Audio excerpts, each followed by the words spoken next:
నేను మీ Phaneeshwar sir from T-SAT. భూ సంస్కరణలు అన్నటువంటి టాపిక్ గురించి మనం డిస్కస్ చేస్తున్నాం. ఈ భూ సంస్కరణలో భాగంగా గత ఎపిసోడ్లో చూసినట్లయితే హైదరాబాద్ రాష్ట్రంలో భూ సంస్కరణలు అన్నటువంటి దాని గురించి డిస్కస్ చేస్తున్నాం. ఈ హైదరాబాద్ రాష్ట్రంలో భూ సంస్కరణలో మొట్టమొదటిగా మనం డిస్కస్ చేసేది ఏంటి అంటే మధ్యవర్తుల తొలగింపు చర్యలు అన్నటువంటి వాటిని ఆనాటి ప్రభుత్వాలు చేపట్టాయి. ఆ మధ్యవర్తుల తొలగింపు చర్యలు చూస్తున్నాం. అందులో మొట్టమొదటిది ఏంటిదయ్యా అంటే జాగీర్దారీ చట్టం అంటున్నారు. జాగీర్దారీ రద్దు చట్టం 1949. అంటే జాగీర్దారీ అబాలిషన్ యాక్ట్ అంటారు. జాగీర్దారుల వ్యవస్థను రద్దు చేస్తూ 1949లో హైదరాబాద్ రాష్ట్రానికి సంబంధించి ఒక చట్టం చేయబడింది. ఇక రెండోది ఏంటంటే ఇనాందారీ రద్దు చట్టం అంటున్నారు. అంటే ఇనాందారులను కూడా రద్దు చేస్తూ మరో చట్టం చేయబడింది. ఆ చట్టం ఎప్పుడు చేయబడింది అయ్యా అంటే 1955వ సంవత్సరంలో చేయబడింది. ఇనాందారీ రద్దు చట్టం 1955లో చేయబడింది. ఇక రెండో అంశం ఏంటయ్యా అంటే కౌలు సంస్కరణలో వచ్చినటువంటి చట్టాలు ఏమైనా ఉన్నాయా? ఈ కౌలు సంస్కరణలో వచ్చినటువంటి చట్టాల గురించి మనం ఇప్పుడు చర్చించాల్సినటువంటి అవసరం ఉంది. Then write the subheading and note the subheading. కౌలు సంస్కరణల చట్టాలు. హైదరాబాద్ కౌలు వ్యవసాయ భూముల చట్టం అని 1950వ సంవత్సరంలో హైదరాబాద్ రాష్ట్రానికి సంబంధించి ఒక చట్టాన్ని తీసుకురావడం జరిగింది. ఇందులో ఏముందయ్యా అంటే హైదరాబాద్ కౌలు వ్యవసాయ భూములు. అంటే హైదరాబాద్ రాష్ట్రంలో కౌలు ఎలా ఉన్నాయి అంటే వ్యవసాయం చేసేటువంటి భూముల్లో కౌలుకు సంబంధించినటువంటి వ్యవసాయ భూములు ఎలా ఉన్నాయి, ఆ వ్యవసాయ చట్టాలకు సంబంధించినటువంటి మార్పు చేర్పులు చేస్తూ 1950లో ఈ చట్టాన్ని తీసుకురావడం అన్నటువంటిది జరిగింది. ఇక 2 సంవత్సరాల తర్వాత అంటే హైదరాబాద్ కౌలు వ్యవసాయ భూముల చట్టం 1950 వచ్చిన తర్వాత హైదరాబాద్ ప్రివెన్షన్ ఏవియేషన్ ఆర్డినెన్స్ అని ఒక ఆర్డినెన్స్ని 52లో తీసుకురావడం అన్నటువంటి జరిగింది. This is 1952. ఆఫ్టర్ దట్ మనం చూసినట్లయితే కమతాల గరిష్ట పరిమితి చట్టం అంటున్నారు. దీన్ని 1955లో తీసుకురావాలని ప్రభుత్వం భావించింది. అయితే ఈ చట్టము హైదరాబాద్ రాష్ట్రంలో అమలు నోచుకోలేదు.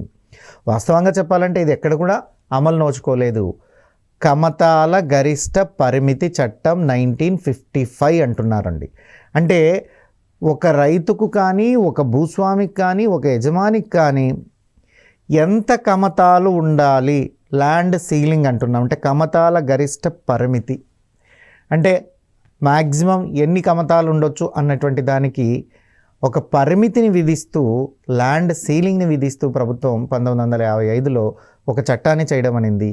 అయితే ఆనాటి జమీందారులు కావచ్చు, భూస్వాములు కావచ్చు, జాగీర్దారులు కావచ్చు, వీళ్ళందరూ కూడా ఈ చట్టం అమలు కాకుండా అడ్డుపడ్డారు. అందుకోసం ఈ చట్టం ఇది అమలు అవ్వలేదు. ఇక ఉమ్మడి రాష్ట్రం విషయానికి వస్తే ఉమ్మడి ఆంధ్రప్రదేశ్ రాష్ట్రంలో భూ సంస్కరణలు జరిగాయి. ఈ ఉమ్మడి ఆంధ్రప్రదేశ్ రాష్ట్రంలో జరిగినటువంటి భూ సంవత్సరాలు గత క్లాస్లో మనం చెప్పుకున్నాం. కొన్ని ఆంధ్ర ప్రాంతానికి జరిగాయి, కొన్ని తెలంగాణ ప్రాంతానికి జరిగాయి, కొన్నిటిని రెండింటి కలిపి కూడా చట్టం చేయబడినటువంటి సందర్భాలు కూడా మనకు కనపడుతున్నాయి.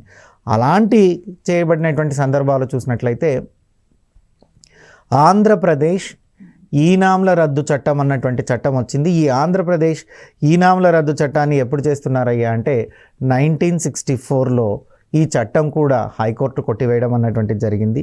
సో వాస్తవానికి చూసినట్లయితే ఈనాందారీ చట్టం ఏదైతే ఉందో ఈ ఈనాందారీ చట్టం వచ్చిందని మనం చూస్తున్నాం. అంటే ఇక్కడ మనం 1955వ సంవత్సరంలో ప్రభుత్వం వారు ఈనాందారీ చట్టాన్ని తీసుకురావడం అన్నటువంటి దాన్ని గమనించినాం.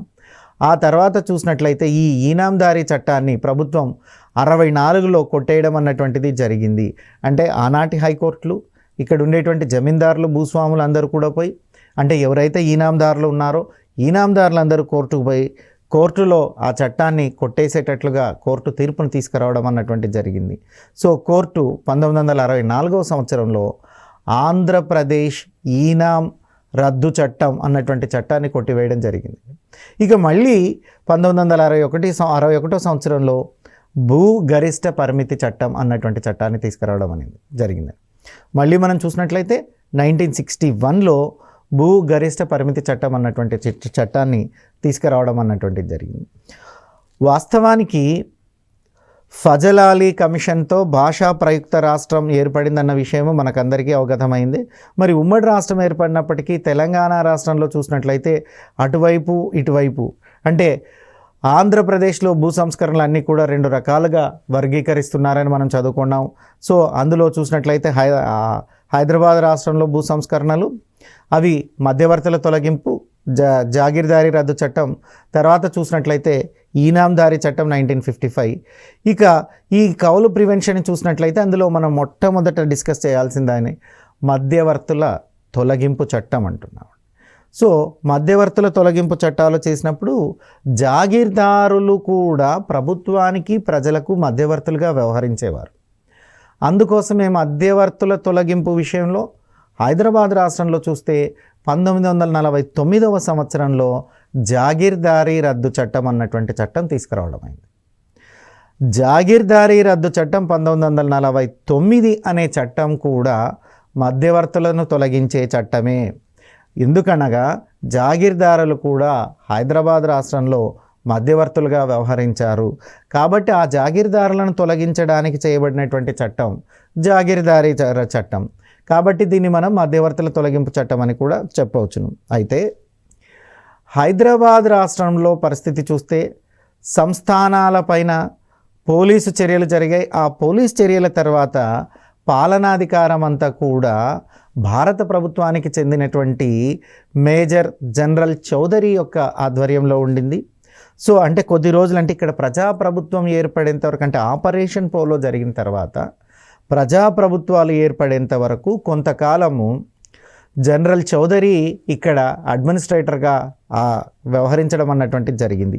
వీరి కాలంలో మేజర్ చౌదరి వ్యవసాయ అభివృద్ధికి సంబంధించినటువంటి ఆటంకాలు ఉండే భూస్వామ్య వ్యవస్థలను తొలగించి రైతులు అదేవిధంగా కౌలు సమస్యలకు కౌలు భూస్వామ్య వ్యవస్థలకు సంబంధించినటువంటి అంశాలను చూసినట్టే ఇక్కడ మనం క్లియర్గా గుర్తుపెట్టుకుంది ఏంటంటే అర్థం చేసుకోవాల్సింది మేజర్ జనరల్ చౌదరి అన్నటువంటి వారు భూస్వామ్య వ్యవస్థలను తొలగించి రైతులకు అదేవిధంగా కౌలు రైతులకు సంబంధించినటువంటి సూచనలు సలహాలు ఇవ్వడానికి హైదరాబాదు రాష్ట్రంలో వ్యవసాయ సంస్కరణల కమిటీ అన్నటువంటి ఒక కమిటీని ఏర్పాటు చేశారండి. ఏ కమిటీని ఏర్పాటు చేశారు? హైదరాబాద్ రాష్ట్ర వ్యవసాయ సంస్కరణల committee, Hyderabad land reforms are agriculture reforms committee. ఈ కమిటీ ఎవరు వేశారు? జనరల్ చౌదరి వేశారు. ఎవరి జనరల్ చౌదరి? ఆనాడు హైదరాబాద్ పాలకుడిగా ఉన్నాడు, అంటే భారత ప్రభుత్వ ప్రతినిధిగా హైదరాబాద్ పాలకుడిగా వ్యవహరిస్తున్నారు. కాబట్టి ఈ జనరల్ చౌదరి గారు ఇక్కడ ఉండేటువంటి కౌలు పరిస్థితులను వ్యవసాయ పరిస్థితులను కొంత మార్పు చేర్పులు చేయాలన్నటువంటి ఉద్దేశంతో సో కొన్ని తగిన సూచనలు ఇవ్వడం కొరకు హైదరాబాద్ వ్యవసాయ సంస్కరణల కమిటీ అన్నటువంటి ఒక కమిటీని నియమించడం అన్నటువంటిది జరిగిందండి. మరి ఈ కమిటీ రైతులు కౌలుదారుల యొక్క దయానీయమైనటువంటి స్థితిని, అంటే ఆనాడు రైతులు కానీ కౌలుదారులు కానీ ఎలా ఉన్నారు, వీరి దయానీయమైనటువంటి పరిస్థితిని నిశితంగా విస్తృతంగా అధ్యయనం చేశారు. అంటే హైదరాబాద్ వ్యవసాయ సంస్కరణల కమిటీ ఏదైతే ఉందో ఈ హైదరాబాద్ వ్యవసాయ సంస్కరణల కమిటీ ఆనాడు రైతులు అదేవిధంగా కౌలు రైతులు ఎలాంటి దయానీయమైనటువంటి స్థితిలో ఉన్నారు, వారి పరిస్థితులు ఏంటి అన్నటువంటి అంశాలను అధ్యయనం చేసి ఒక నివేదికను సమర్పించడం అన్నటువంటిది జరిగిందండి. ఈ నివేదిక అంటే కమిటీ ఏదైతే ఉందో ఆ కమిటీ రైతుల యొక్క ప్రాబ్లమ్స్ అన్నింటినీ అనలైజ్ చేసుకొని వాళ్ళతో డిస్కస్ చేసి వాళ్ళ ప్రాబ్లమ్స్ మీద ఒక అవగాహనకు వచ్చి ఒక నివేదికను తయారు చేసింది. ఈ నివేదికలో ఏం చెప్తున్నారు, ఏముందయ్యా అంటే వెనకబడినటువంటి తెలంగాణ ప్రాంతాలలో, పర్టికులర్లీ తెలంగాణ రాష్ట్రం అంతా వెనకబడలేదండి, అక్కడ కొన్ని వెనకబడిన ప్రాంతాలు ఉన్నాయి. పర్టికులర్గా ఈ వెనకబడిన తెలంగాణ ప్రాంతాలలో ఫ్యూడలిజం అనేటువంటిది జాగీర్దారులు ఈనాందారుల రూపంలో కొనసాగి దోపిడికి రైతుల స్థితి దుర్భరంగా ఉండడానికి దోహదపడిందని గమనించాల్సిందిగా ఈ కమిటీ పేర్కొనమన్నటువంటి జరిగింది. క్లియర్గా కమిటీ ఏం చెప్తుందయ్యా అంటే తెలంగాణ రాష్ట్రంలో ఏ ప్రాంతాలైతే వెనకబడి ఉన్నాయో ఆ ప్రాంతాల వెనకబాటుతనానికి కారణం ఫ్యూడలిజం. ఏ రూపంలో ఉందంటే ఇక్కడ జాగీర్దారుల విషయంలో ఈనాందారుల రూపంలో ఇక్కడ ఫ్యూడలిజం అన్నటువంటిది కొనసాగి రైతుల యొక్క దోపిడికి వారి దుర్భర పరిస్థితులకు కారణమైంది. ఇక వాటిని క్లియర్గా అబ్జర్వ్ చేసి హైదరాబాద్ జాగీర్దారుల రద్దు చట్టాన్ని ఈ కమిటీ ప్రతిపాదించిందండి. అంటే ఈ కమిటీ ఏం చెప్తుందయ్యా అంటే ఆనాడు తెలంగాణ వెనకబడి ఉండడానికి ఫ్యూడలిజమే కారణమండి. ఫ్యూడలిజం ఎలా ఉంది తెలంగాణ రాష్ట్రంలో అంటే జాగీర్దారుల రూపంలో, ఈనాందారుల రూపంలో ఉంది. ఈ ఫ్యూడలిజం వల్ల సమగ్రంగా హైదరాబాద్ ప్రాంతంలో రైతులకు అన్యాయం జరిగినటువంటి మాట వాస్తవమే. కాబట్టి మనం ఈ జాగీర్దారులను రద్దు అన్నటువంటి చట్టాన్ని తీసుకొస్తే, జాగీర్దారులను రద్దు చేస్తే ఫ్యూడలిజాన్ని రద్దు చేసినట్లు అవుతుంది అని హైదరాబాద్ వ్యవసాయ సంస్కరణల కమిటీ తన నివేదికలో పేర్కొందండి. సో ఎప్పుడైతే హైదరాబాద్ వ్యవసాయ సంస్కరణల కమిటీ తన నివేదికలో జాగీర్దారుల వల్ల ఇబ్బంది ఏర్పడింది, వెనకబాటు తరడానికి కారణమయ్యారు, ఈ జాగీర్లను రద్దు చేయండి, జాగీర్దార్ వ్యవస్థను రద్దు చేయండి అన్నటువంటి ప్రతిపాదన ఇస్తే దీన్ని 1949 ఆగస్టు 15న ప్రభుత్వం వారు ఈ చట్టాన్ని అమలు చేశారండి. అంటే ఏదైతే హైదరాబాద్ వ్యవసాయ సంస్కరణల సంఘం అన్నటువంటి వారు ఇచ్చినటువంటి నివేదిక ఉందో ఆ నివేదికను అనుసరించి జాగీర్దారుల రద్దు చట్టాన్ని 1949 ఆగస్టు 15న హైదరాబాద్లో అమలు చేయడం అన్నటువంటిది జరిగిందండి. ఇక 1949 సెప్టెంబర్ నాటికి మొత్తం ఈ జాగీర్దారీ రద్దు వ్యవస్థ యొక్క ప్రక్రియ అంతా కూడా ప్రభుత్వం వారు పూర్తి చేయడం అన్నటువంటిది జరిగింది. గుర్తుపెట్టుకోండి, మనకు బిట్స్ అడిగేటప్పుడు దీని గురించి కొంచెం ఎలా అడుగుతున్నారయ్యా అంటే ఏ కమిటీ నివేదికను అనుసరించి తెలంగాణ రాష్ట్రంలో జాగీర్దారుల రద్దు చట్టం చేయబడింది అంటారు. హైదరాబాద్ వ్యవసాయ సంస్కరణల కమిటీ ఇచ్చినటువంటి నివేదిక ప్రకారమే ఇక్కడ జాగీర్దారుల రద్దు చట్టం అంటే హైదరాబాద్ రాష్ట్రంలో జాగీర్దారుల చట్టం చేయబడింది అని మనం చదువుతున్నాం.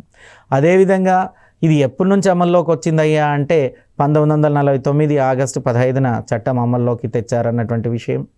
ఇక 1949 సెప్టెంబర్ నాటికి మొత్తం దీనికి సంబంధించినటువంటి ప్రక్రియ అంతా కూడా పూర్తి అయ్యిందని మనం చెప్పవచ్చునండి. ఇక ఈ చట్టం ప్రకారం చూసినట్లయితే మొదట జాగీర్ భూములను, తర్వాత సర్ఫేస్ కాస్ట్ భూములను రైతువారి భూములుగా ప్రకటించడం అన్నటువంటిది జరిగిందండి. ఇక్కడ గుర్తుపెట్టుకోండి, మనం చాలా కేర్ఫుల్గా గమనించాల్సినటువంటి విషయం ఏంటంటే హైదరాబాద్ రాష్ట్రంలో జాగీర్ భూములు ఉన్నాయి, ఈనాం భూములు ఉన్నాయి, సర్ఫే కాస్ట్ భూములు ఉన్నాయి, సో దివాణీ భూములు కూడా ఉన్నాయండి. వీటికి అంటే గత ఎపిసోడ్లో మనం ఏం చేసాం, వీటి యొక్క క్లియర్ డెఫినేషన్స్ కూడా మనం డిస్కస్ చేసాం. ఇక్కడ ఈ చట్టం ద్వారా ఏదైతే జాగీర్దారుల రద్దు చట్టం అయితే ఉందో ఆ జాగీర్దారుల రద్దు చట్టం ద్వారా ఏం చేస్తున్నారయ్యా అంటే జాగీర్ల కింద ఉండినటువంటి భూములను, అదేవిధంగా సర్ఫే కాస్ట్ కింద ఉండేటువంటి భూములను, ఈ రెండు రకాలైనటువంటి భూములను దివానీ భూములుగా మార్చుచున్నారు లేదా దివానీ భూములుగా ప్రకటిస్తున్నారు. అంటే అర్థం ఏంటంటే జాగీర్ భూములను, సర్ఫే కాస్ట్ భూములను రైతువారీ భూములుగా మార్చినారు అని అర్థమండి. రైతువారీ భూములన్నా దివానీ భూములన్నా కూడా దాదాపుగా ఒక్కటే అర్థాన్ని మనం గ్రహించాల్సి ఉంది. అంటే జాగీర్దారులు రద్దు చేస్తున్నారు కాబట్టి జాగీర్దారుల కింద ఉండేటువంటి భూమిని దివానీ భూమిగా ప్రకటిస్తున్నారు. అదేవిధంగా సర్ఫే కాస్ట్ కింద ఉండేటువంటి భూమిని కూడా దివానీ భూమి లేదా రైతువారి భూమిగా ప్రకటించడం జరుగుతుంది. దివానీ భూమి లేదా రైతువారి భూమి అనేటువంటి భూముల్లో ఏంటంటే రైతుకు యజమాని హక్కు ఉంటుంది, ప్రభుత్వానికి పన్ను చెల్లించినంత కాలం అతని యజమానిగా కొనసాగుతారని. పన్ను చెల్లించినప్పుడే అతన్ని యజమానిగా తీసేయడం అన్నటువంటిది జరుగుతుంది. కాబట్టి జాగీర్దారీ చట్టం రద్దయినా కూడా ఈ భూములను రద్దు చేస్తూ రైతువారీ భూములుగా అనగా దివాణీ భూములుగా కన్వర్ట్ చేయడం, ప్రకటించడం అన్నటువంటిది జరుగుతుంది. ఆనాటి ప్రభుత్వం మొదటి స్టెప్ ఏం చేసిందయ్యా అంటే జాగీర్ భూములను, సర్ఫేస్ కాస్ట్ భూములను రెండింటినీ రద్దు చేసి ఇమ్మీడియట్గా రైతువారీ భూములుగా, దీన్నే మనం దివాణీ భూములుగా అని కూడా చెప్పవచ్చును, రైతువారీ భూములుగా ప్రకటించడం జరిగింది. ఇకపోతే హైదరాబాద్ సంస్థానాన్ని మనం పరిశీలించినట్లు చూసినట్లయితే ఈ చట్టం వచ్చిన తర్వాత ఎన్ని జాగీర్లు రద్దు చేయబడ్డాయి అంటారు. అంటే చట్టం అమల్లోకి రాగానే హైదరాబాద్ సంస్థానంలో 6535 జాగీర్లు రద్దు చేయబడ్డాయండి. ఎన్ని జాగీర్లు రద్దు చేయబడ్డాయి అంటే 6,335 జాగీర్లను హైదరాబాద్ సంస్థానంలో రద్దు చేసినట్లుగా మనకు రికార్డులో తెలుస్తుంది. మరి ఈ జాగీర్లను రద్దు చేసినప్పుడు ఆ జాగీర్దారులకు కొంత నష్టపరిహారాన్ని కూడా చెల్లించడం జరుగుతుందండి. అంటే ఫర్ ఎగ్జాంపుల్ ఒక జాగీర్దారు ఉన్నాడు, తాను భూములను కోల్పోతున్నాడు, ఆయన యొక్క జాగీర్ని కోల్పోతున్నాడు. అలా జాగీర్ని కోల్పోయేటప్పుడు కొంత నష్టపరిహారం కూడా ఖచ్చితంగా చెల్లించాల్సి ఉంటుంది. మరి ఎంత నష్టపరిహారాన్ని మన హైదరాబాద్ రాష్ట్రంలో చెల్లించారయ్యా అంటే 18 కోట్ల రూపాయలను వాయిదాల పద్ధతిలో చెల్లించడం అన్నటువంటిది జరిగిందండి. అంటే ఆ రోజు 18 కోట్ల రూపాయలు అంటే చాలా పెద్ద మొత్తం. మరి 6,535 జాగీర్లు రద్దు చేయబడ్డాయి కాబట్టి ఆ జాగీర్లకు నష్టపరిహారంగా 18 కోట్ల రూపాయలను వాయిదా పద్ధతిలో చెల్లిస్తూ రావడం అంటూ జరిగిందండి. సో ఇక తర్వాత చూసినట్లయితే 1949 అక్టోబర్ నుంచి మార్చి మధ్య, సో 1949 అక్టోబర్, మార్చి 1950 వరకు చూసినట్లయితే ఎన్ని జాగీర్లను తొలగించారు, ఇమ్మీడియట్గా అంటే జాగీర్దారీ చట్టం అమల్లోకి వస్తేనే జాగీర్దారులను తొలగించినట్లుగా మనకు తెలుస్తుంది. సో వరకు చూసినట్లయితే తొలగించిన జాగీర్దారులు ఎవరైతే ఉన్నారో వారికి అందరికీ కూడా తాత్కాలికంగా అలవెన్స్ని ఇచ్చారని, వారందరికీ కూడా గవర్నమెంట్ తాత్కాలికంగా కొంత అలవెన్సెస్ని ఇవ్వడం అన్నటువంటిది జరిగిందండి. అంటే ఇప్పుడు 49 నుంచి 50 వరకు, 49 అక్టోబర్లో మొదలై 1950 మార్చి వరకు ఎన్ని జాగీర్దారులనైతే ప్రభుత్వం తొలగించిందో ఆ జాగీర్దారులందరికీ కూడా తాత్కాలికంగా అలవెన్స్ అన్నటువంటిది ప్రకటించడం జరిగింది, అలవెన్స్ ఇచ్చారండి. గత 10 సంవత్సరాల కాలములో సగటు ఆదాయాన్ని పరిగణలోనికి తీసుకొని నష్టపరిహారాన్ని చెల్లించారు. అంటే నష్టపరిహారం 18 కోట్లని లేదా అలవెన్స్ ఇచ్చేటప్పుడు ఎంత అలవెన్స్ ఇవ్వాలన్నటువంటి దానికి కూడా ఒక లెక్క ఉంది, ఒక సిస్టమ్ ఉంది, ఒక సిస్టమాటిక్ పద్ధతిలో కూడా దాన్ని తీసుకురావడం అన్నటువంటిది జరిగింది. సో అది ఎలా చేస్తున్నారయ్యా అంటే చట్టం 49లో వచ్చిందంటే దానికి గత 10 సంవత్సరాలు అంటే 38 నుంచి 47 మధ్య కాలాన్ని తీసుకున్నారు. చట్టం రావడానికి బిఫోర్ 10 years అంటే అంత గతంలో ఉండేటువంటి 10 సంవత్సరాల కాలంలో అనగా ఇక్కడ తీసుకుండింది ఏంటయ్యా అంటే 1938 నుంచి 47 మధ్య కాలాన్ని, ఈ మధ్యకాలంలో వచ్చేటువంటి సగటు ఆదాయాన్ని పరిగణలోనికి తీసుకొని, అంటే ఈ 10 సంవత్సరాలలో ఒక్కొక్క జాగీర్దారికి సగటున ఆదాయం ఎంత వచ్చింది, సో అది ఆదాయాన్ని అంతా సగటు చేసి ఈ యావరేజ్గా వచ్చినటువంటి ఇన్కాన్ని బేస్ చేసుకొని, పాస్ట్ 10 years యావరేజ్ ఇన్కాన్ని బేస్ చేసుకొని నష్టపరిహారాన్ని చెల్లించడం జరిగింది. అంటే so government issue the compensation based on the past 10 years income, అంటే గడిచినటువంటి 10 సంవత్సరాల ఆదాయాన్ని ఆధారంగా చేసుకొని నష్టపరిహారాన్ని నిర్ణయించడము, నష్టపరిహారాన్ని చెల్లించడం అన్నటువంటిది జరిగింది. మరి ఈ చట్టం వల్ల చూసినట్లయితే 7,866 గ్రామాలలో భూస్వామ్య వ్యవస్థ దోపిడీకి గురైనటువంటి విషయం మనకు అర్థమవుతుంది. ఇక అదేవిధంగా చూసినట్లయితే దోపిడీకి చిరునామా అయినటువంటి గ్రామాలు ఎన్నైతే 7,866 గ్రామాలు.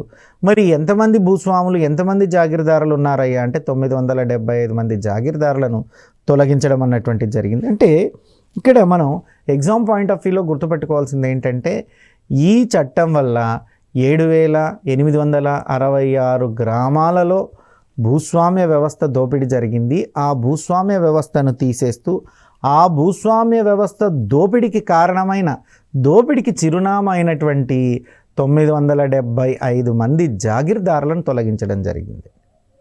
అంటే సింపుల్గా మీరు అర్థమయ్యేటంటే ఏంటంటే ఈ చట్టం వల్ల 7,866 గ్రామాలలో 975 మంది జాగీర్దారులను తొలగించారని అర్థమండి.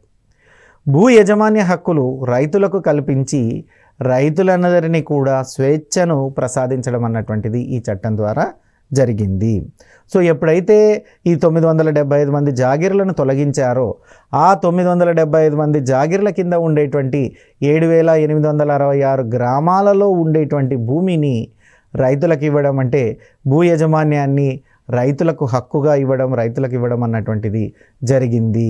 ఇది జాగీర్దారీ చట్టానికి సంబంధించినటువంటి ఇన్ఫర్మేషన్. ఆఫ్టర్ దట్ మనం ఇనాందారీ చట్టం అన్నటువంటిది కూడా మన రాష్ట్రంలో జరిగింది.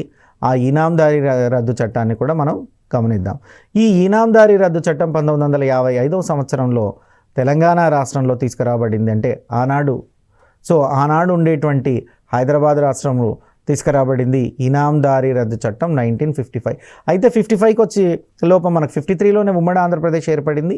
1955లో ఉమ్మడి ఆంధ్రప్రదేశ్ ఉంది కాబట్టి దీన్ని మనం ఉమ్మడి ఆంధ్రప్రదేశ్ కాంటెక్స్లో అంటే ఉమ్మడి ఆంధ్రప్రదేశ్లోని ఇనాందారీ రద్దు చట్టం అన్నటువంటిది వచ్చినట్లుగా మనం గమనించాల్సినటువంటిది.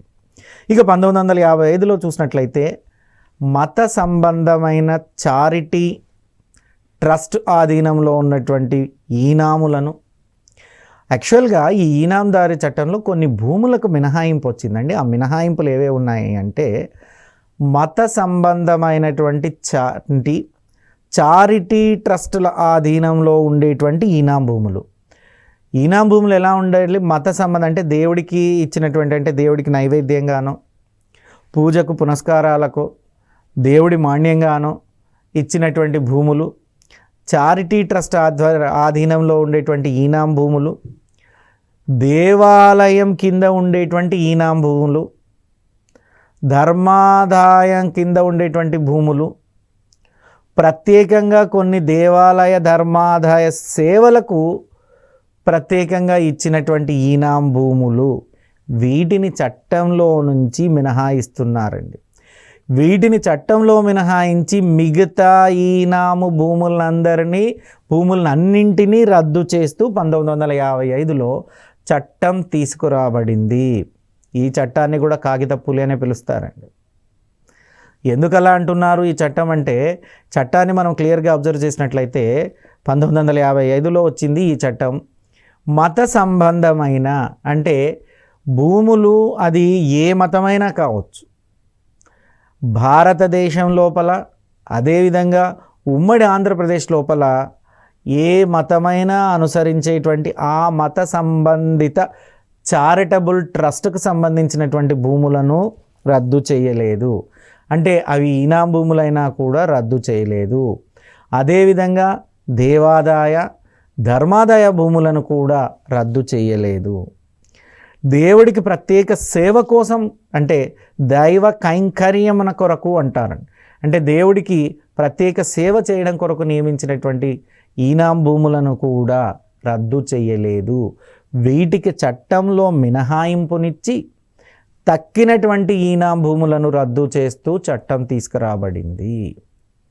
ఆనాడు ఈ భూములను ఎందుకు రద్దు చేయలేదంటే మత సంబంధమైనటువంటి, ధార్మిక సంబంధమైనటువంటి, ధర్మాదాయ సంబంధమైనటువంటి వాటికి జోలికి ప్రభుత్వం వెళ్ళలేదు. వాటికి గౌరవాన్ని ఇచ్చి, రెస్పెక్ట్ ఇచ్చి, దేవాలయాలు ఏ మతమైనా ఏ దేవుడైనా అందరూ ఒకటే కాబట్టి వారి భూములను ప్రభుత్వం మినహాయింపునిచ్చి తక్కినటువంటి ఈనాం భూములను మాత్రమే రద్దు చేసింది. ఇక మనం చూసినట్లయితే ఈ ఈనాం వ్యవస్థ రద్దు అన్నటువంటిది చూసినట్లయితే ప్రభుత్వం రద్దుతో పరిమితి కాకుండా కొంత ముందుకొచ్చి ఈ చట్టం కౌలుదారులకు యజమాన్యపు హక్కులను కల్పిస్తూ రక్షణనిచ్చేందుకు కూడా ప్రయత్నం చేసిందండి. అంటే ఈ చట్టం మనం చూస్తే కేవలం ఇనాములను రద్దు చేయడానికే పరిమితం కాలేదు. మరి ఏం చేసింది? ఇనాంలను రద్దు చేస్తూ, ఈనాందారీ వ్యవస్థను రద్దు చేస్తూ కౌలుదారులు ఎవరైతే ఉన్నారో ఆ కౌలుదారులకు యజమాన్యపు హక్కులను కల్పిస్తూ రక్షణను ఇచ్చేందుకు ఈ చట్టం ప్రయత్నం చేసింది. అంటే ఈ చట్టంలో బేసికల్గా థీమ్ గురించి మాట్లాడితే రెండు ప్రధాన థీమ్స్ ఉన్నాయి, రెండు ప్రధాన అంశాలు ఉన్నాయి. ఒకటి ఏంటంటే ఇనాందారీ వ్యవస్థను రద్దు చేయడం. సో ఇనాందారీ వ్యవస్థను రద్దు చేసింది. రద్దు చేయడానికే పరిమితం అవ్వలేదండి, ఇంకొక ప్రధానమైనటువంటి అంశం కూడా ఉంది. అదేంటయ్యా అంటే కౌలుదారులకు యజమాన్యపు హక్కును కల్పిస్తూ రక్షణనిచ్చేందుకు కూడా ఈ చట్టం ప్రయత్నం చేసింది. ఇది మనం గుర్తుపెట్టుకోవాల్సినటువంటి అంశం. ఇకపోతే ఈనాందారుల వద్ద కానీ కౌలుదారుల వద్ద కానీ ఎంత భూమి ఉండాలని నిర్దేశిస్తూ కొంత పరిమితిని కూడా ఈ చట్టం విధిస్తుందండి. అంటే ఈ చట్టంలో ఇంకొక పాయింట్ ఏం చెప్తుందంటే, మరి ఈనాందారుల దగ్గర ఉండేటువంటి భూమి మొత్తం లాగేసుకుంటారా, మొత్తం తీసేసుకుంటారా, కౌలు రైతుల వద్ద ఎంత భూమి ఇవ్వాలంటే మొత్తం తీసేసుకొని కౌలు దగ్గర అంటే ఫర్ ఎగ్జాంపుల్ ఒక ఈనాందారు ఉన్నాడు అనుకుందాం, ఆయన దగ్గర ఒక 100 ఎకరాలు 200 ఎకరాల భూమి ఉందనుకుందాం. మరి ఆయన దగ్గర నుంచి 200 ఎకరాల భూమి తీసుకొని కౌలుదారికి 200 ఎకరాల భూమి ఇస్తారా? అలా ఇవ్వరండి. అందుకోసమే ఎంత ఇవ్వాలి, ఎంత తీసుకోవాలి, ఈనాందారు వద్ద కానీ కౌలుదారు వద్ద కానీ ఎంత భూమి ఉండాలన్నటువంటిది కూడా ఈ చట్టం క్లియర్గా నిర్దేశిస్తూ కొంత భూమి పరిమితిని విధించిందండి. అంటే ఇక్కడ పాయింట్ ఏంటంటే, ఈనాందారు కావచ్చు కౌలుదారు కావచ్చు, భూమి ఎక్కువగా ఉండకూడదు, కొంత అంటే నిర్దేశించినటువంటి భూమి మాత్రమే ఉండాలి అని ఈ చట్టం కూడా భూమికి కొంత పరిమితిని విధిస్తూ కొంత భూమిని నిర్దేశిస్తూ ఎవరి దగ్గర ఎంత భూమి ఉండాలన్నటువంటి అంశాన్ని కూడా క్లియర్గా ఈ చట్టం చెప్పడం అన్నటువంటిది జరిగింది. ఇక తర్వాత చూసినట్లయితే అప్పటి వరకు అమలు చేసినటువంటి భూ సంస్కరణలన్నింటిలో ఈ ఇనాందారీ చట్టం అన్నటువంటిది విప్లవాత్మకమైనటువంటిదిగా చెప్పవచ్చును. ఎందుకు విప్లవాత్మకమైనటువంటిదిగా దీన్ని చెప్తున్నామయ్యా అంటే, ఈనాందారులను రద్దు చేయడమే కాక కౌలు సంస్కరణలకు రక్షణను కల్పిస్తూ ఉంది. అదేవిధంగా కౌలు రైతుల దగ్గర ఎంత భూమి ఉండాలి, అదేవిధంగా ఈనాందారుల దగ్గర ఎంత భూమి ఉండాలని భూమి యొక్క పరిమితిని కూడా కొంతవరకు నిర్దేశించడం అన్నటువంటిది జరిగింది. కాబట్టి అంతకు మునుపు ఉండేటువంటి చట్టాల కన్నా ఇది విప్లవాత్మకమైన చట్టంగా మనం భావించడం అన్నటువంటిది జరుగుతూ ఉంది. ఇక దీన్ని చూసినట్లయితే ఈనాందారీ కుటుంబ కమతాగా నిర్దేశించినటువంటి భూమి ఎంత ఉంది, మరి ఇప్పుడు ఇంత భూమే ఉండాలి, లిమిటెడ్ అనే పరిమితి అంటున్నాం, సీలింగ్ ఉండాలి అంటున్నామయ్యా అంటే, ముందుగా ప్రభుత్వం ఏం చేస్తుందంటే కుటుంబ కమతాగా కొంత భూమిని నిర్దేశిస్తుందండి. ఆ కుటుంబ కమతా కన్నా 4.5 రెట్లు ఎక్కువగా భూమి ఉండవచ్చును. నిర్దేశించిన కుటుంబ కమతా కన్నా 4.5 రెట్లు ఎక్కువగా భూమిని ఈనాందారులు ఉంచుకోవచ్చు అని ఈ చట్టంలో తెలియజేస్తుందండి. అంటే చట్టం నిర్ధారించిన భూమి కంటే ఈనాందారి దగ్గర భూమి ఎక్కువగా ఉండొచ్చు. ఎంత ఎక్కువగా ఉండొచ్చు అంటే ఎవరైనా కానీ, ఈనాందారు కావచ్చు కౌలుదారు కావచ్చు, కానీ రూల్ ఏంటంటే గవర్నమెంట్ ఒక కుటుంబ కమతాను నిర్దేశిస్తుంది. ఆ కుటుంబ కమతా కన్నా 4.5 రెట్లు ఎక్కువగా భూమి ఉంచుకోవడానికి అవకాశం ఉంటుందండి. ఇక ప్రస్తుతం స్వాధీనం చేసుకున్నటువంటి భూమిని అతనికి నష్టపరిహారం కూడా చెల్లించాలని చెప్తున్నారండి. అంటే ఒక ఫర్ ఎగ్జాంపుల్ ఎక్స్ అనేటువంటి కౌలుదారు ఈనాందారు ఉన్నాడు అనుకుందాం. సో ఎక్స్ అనేటువంటి ఈనాందారు ఉన్నాడు. ఈ ఈనాందారికి ఒక కుటుంబ కమతాను ప్రభుత్వం నిర్దేశిస్తుంటుంది. ఈ కుటుంబ కమతా కన్నా 4.5 రెట్లు ఎక్కువగా కమతాలు ఈ ఈనాందారు కలిగి ఉండవచ్చు. ఇది క్లియర్గా చెప్తున్నారు. ఇక రెండో అంశం ఏంటయ్యా అంటే, అంతకన్నా ఎక్కువ ఉండేటువంటి భూమిని ప్రభుత్వం తీసేసుకుంటుంది, లాగేసుకుంటుంది. కాబట్టి ఆ లాగేసిన దానికి కూడా అతనికి నష్టపరిహారం చెల్లించాలన్నటువంటిది ఎంతో కొంత రేట్ అతనికి చెల్లిస్తుంది గవర్నమెంట్. ఖచ్చితంగా నష్టపరిహారం చెల్లించాలని కూడా ఈ చట్టంలో పేర్కొనడం అన్నటువంటిది జరుగుతుంది. ఇక ప్రభుత్వానికి చెల్లించాల్సినటువంటి శిస్తు అప్పటి వరకు ఇనాందారు చెల్లిస్తున్నటువంటి బాటకానికి మధ్య గల తేడా 25 రెట్లకు మించి ఉండకూడదుగా 25 రెట్ల పరిహారంగా ప్రభుత్వం నిర్ణయించిందండి. ఇక్కడ మీరు గుర్తుపెట్టుకోండి, బాగా మంచి పాయింట్ ఏంటంటే, ప్రభుత్వానికి చెల్లించాల్సినటువంటి శిస్తు అంటే ప్రభుత్వానికి ఎంతో కొంత ఆ భూమికి శిస్తు చెల్లించాలి కదా, అంటే ప్రభుత్వానికి పన్ను కట్టాలి కదా. ఆ ప్రభుత్వానికి కట్టాల్సినటువంటి పన్ను అప్పటి వరకు జమీందారుకు చెల్లిస్తుండేటువంటి బాటకము, అంటే అప్పటి వరకు జమీందారుకి ఎంతో కొంత చెల్లించింటారు కదా. అంటే ఈనాందారు అంటే నథింగ్ బట్ జమీందారు. ఈ రెండింటికి మధ్య గల తేడా ఎంత ఉండాలంటే మోర్ దాన్ 25 టైమ్స్ 25 రెట్లు పరిహారంగా నిర్ణయించింది. అంటే 25 రెట్లు ఎక్కువగా ఆయనకు పరిహారం ఇవ్వడం అన్నటువంటిది జరుగుతుంది. ఇక కౌలు విషయంలో చూసినట్లయితే కౌలుదారిని కూడా అతని కుటుంబ అవసరాలు దృష్టిలో ఉంచుకొని కుటుంబను కమతాను నిర్ణయించడం జరిగింది. ఈనాందారుకి కుటుంబ కమతాన్ని నిర్ణయించారు.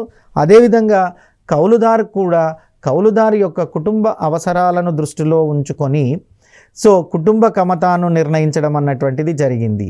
మరి ఈ కుటుంబ కమతా కూడా 4.5 రెట్లు, అంటే కుటుంబ కమతాకు 4.5 రెట్లు భూమి కౌలుదారు సాగు చేసుకునేటువంటి విధంగా చట్టము పరిమితిని విధించడం అన్నటువంటిది జరిగింది. ఇక కౌలుదారి రక్షణలు ఏమున్నాయి, ఇంకా ఈ ఈనాందారి చట్టం ఏముంది అన్నటువంటి దాన్ని కూడా మనం చూద్దాం. ఇక ఈ ఎపిసోడ్లో మనం ఏం నేర్చుకున్నామయ్యా అంటే, పూర్తిగా చూసినట్లయితే హైదరాబాద్ రాష్ట్రంలోని భూ సంస్కరణల గురించి మనం డిస్కస్ చేసాం. అందులో ఒకటి మధ్యవర్తుల తొలగింపు చర్యలు. మధ్యవర్తుల తొలగింపు చర్యల్లో ప్రధానమైంది జాగీర్దారీ రద్దు చట్టం, ఇది 1949లో వచ్చిందని చూసాం. 2 ఈనాందారీ రద్దు చట్టం, ఇది 1955లో వచ్చిందని చూసాం. ఇక 2 చూసినట్లయితే కౌలు సంస్కరణల చట్టాలను గురించి కూడా చూసాం. అందులో ప్రధానంగా హైదరాబాద్ రాష్ట్ర కౌలు సంస్కరణల చట్టం, అంటే హైదరాబాద్ కౌలు వ్యవసాయ భూముల చట్టం అన్నటువంటిది 1950లో వచ్చింది, దాన్ని చూసాం. ఆ తర్వాత 1955లో కమతాల గరిష్ట పరిమితి చట్టం 1955 అన్నటువంటిది వచ్చింది, బట్ అది అమలు కాలేదు. ఇక ఉమ్మడి రాష్ట్ర విషయానికి వస్తే భూ సంస్కరణల చట్టాలు ఎలా ఉన్నాయి అన్నటువంటి దాన్ని చూసాం. ఆంధ్రప్రదేశ్ రాష్ట్రంలో ఈనాందారీ రద్దు చట్టం, ఇది 1964లో 1964లో హైకోర్టు కొట్టివేసినట్లుగా చూసాం. ఆ తర్వాత భూ గరిష్ట పరిమితి చట్టం 1961 గురించి చూసాం. ఇక ప్రధానంగా మధ్యవర్తుల తొలగింపు చట్టాలను చూసాం.